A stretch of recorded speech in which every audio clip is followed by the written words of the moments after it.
Paru dans le journal officiel, le référendum sur le changement constitutionnel en Tunisie aura lieu le 25 juillet prochain. Cette date marque le premier anniversaire du tournant politique qu'a vécu ce pays maghrébin. Pour rappel, le président Kais Saïed avait invoqué l'application de l'article 8 de la Constitution et a ainsi gelé les activités du Parlement qu'il a ensuite dissous. Cette mesure d'exception a été motivée par le danger grandissant qui pèse sur l'intégrité de l'État national tunisien, menacé par la conjonction de plusieurs facteurs de crise. Une série de mesures ont été prises par le président tunisien dans l'objectif de lutter contre la corruption institutionnelle qui ronge l'État tunisien. Le mandataire tunisien avait évoqué des cas de financement étranger suspect et de corruption dans lesquels seraient impliqués des partis politiques ainsi que des parlementaires. La justice tunisienne a ouvert plusieurs enquêtes dans ce sens. La feuille de route annoncée par le président tunisien suit donc son cours depuis son discours historique prononcé en décembre dernier. À ce propos, une consultation populaire sur Internet a été organisée entre janvier et mars dernier. Les participants ont entre autres été consultés sur le changement du régime parlementaire vers un régime présidentiel, ce qui a été approuvé. Le référendum du 25 juillet permettra donc de renforcer la légitimité du processus de transformation institutionnelle ainsi que la concrétisation de la réforme de la constitution tunisienne.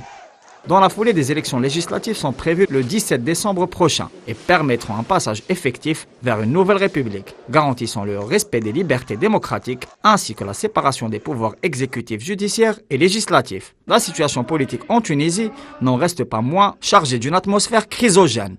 La centrale syndicale UGTT, principal acteur de la société civile, a exprimé des craintes et des doutes sur le processus conduit par le président. Les représentants de l'appareil ont refusé la convocation à participer au dialogue national et reprochent, je cite, une politique du fait accompli au président Saïed.